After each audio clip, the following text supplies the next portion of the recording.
Bom dia, Ferreira Leite. Bom dia, os ouvintes da TVI. Vamos fazer mais esse podcast e analisar esse quadro da crise do coronavírus, que, por coincidência, a Ferreira Leite, inclusive conseguiu resgatar uma gravação da TV Gazeta com a apresentação da Maria Lídia, do ano de 2009, que é exatamente a mesma narrativa ah, da atual crise, né, sanitária. E só que lá no período era a gripe aviária. O que a gente nota nesse caso em específico é que soma-se à inabilidade política do Bolsonaro, que sempre foi um político de menor expressão, apesar de ter 3 décadas no Congresso, ele foi trombando com estruturas que já estão consolidadas dentro do poder há muito tempo, né? Como essa questão da própria Rede Globo, que ele vinha falando, de alguns jornais, na hora que ele tira a obrigatoriedade da publicação dos editais públicos nos jornais, né, e os balanços de empresa, ele vai e mexe realmente num vespeiro que ele podia ter feito, inclusive, com mais habilidade e gradativamente. Não só isso, como ele vai também criando uma série de inimigos políticos e se isolando. Ele assume uma postura isolacionista, né, politicamente, e ataca frontalmente numa questão que afetou demais a imagem dele, e aí, porque ele importa do governo do Alckmin, o Ricardo Salles, que já era um péssimo secretário de meio ambiente, e esse cara continua sendo, como ministro, um fracasso total e um criador de crise. Aí ele ataca o setor científico e depois, com os ministros da educação, vai e ataca as universidades. Aí ele procurou criar um caldo de cultura para o impeachment dele, né? Ou também para a possibilidade de criar um golpe militar, porque ele tem um viés totalitário. O que acontece é que o que nós estamos vendo nesse período de quarentena aqui no Brasil, uma grande articulação para derrubar o governo Bolsonaro. E aí eu estou falando como jornalista, não estou falando como cidadão. A gente tem que fazer uma leitura crítica sobre o momento.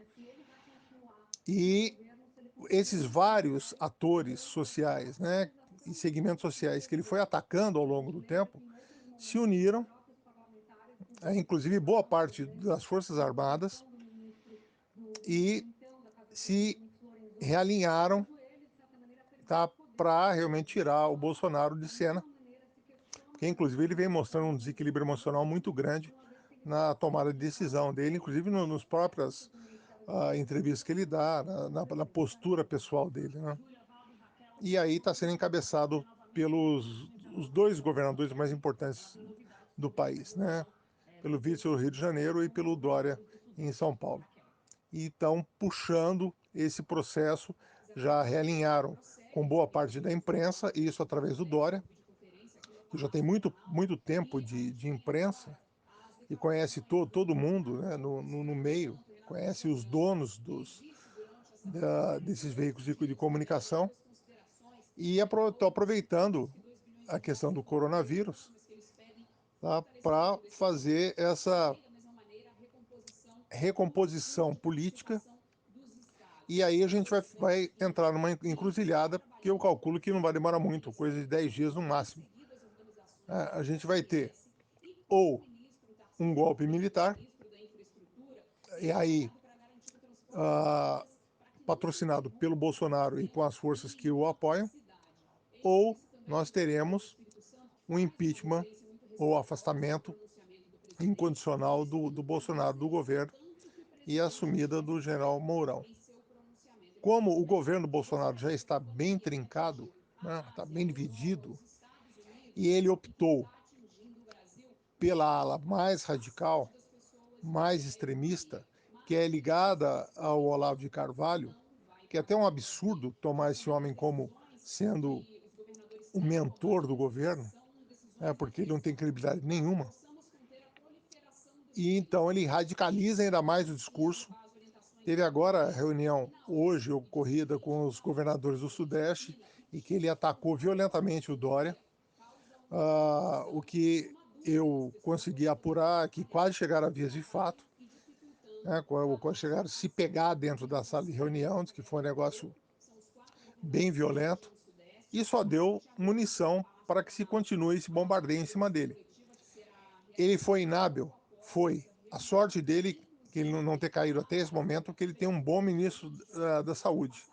Mas os articuladores políticos dele são péssimos, péssimos. E essa questão de botar bancada evangélica, e os caras peitarem os governadores, a gente vai abrir templo, só serviu de munição para quem defendia o isolamento. E isso está sendo conduzido para uma questão de ordem política, meramente política, e que está afetando diretamente a economia. Então, a gente deve ter uma solução para esse cenário aí, ou pelo menos um cenário novo, né? Nem é uma solução, dentro dos próximos dias. Vamos ver o que vai acontecer. Mas eu sempre disse, a gente precisa ver o que está por trás disso tudo. A gente começa a se descortinar.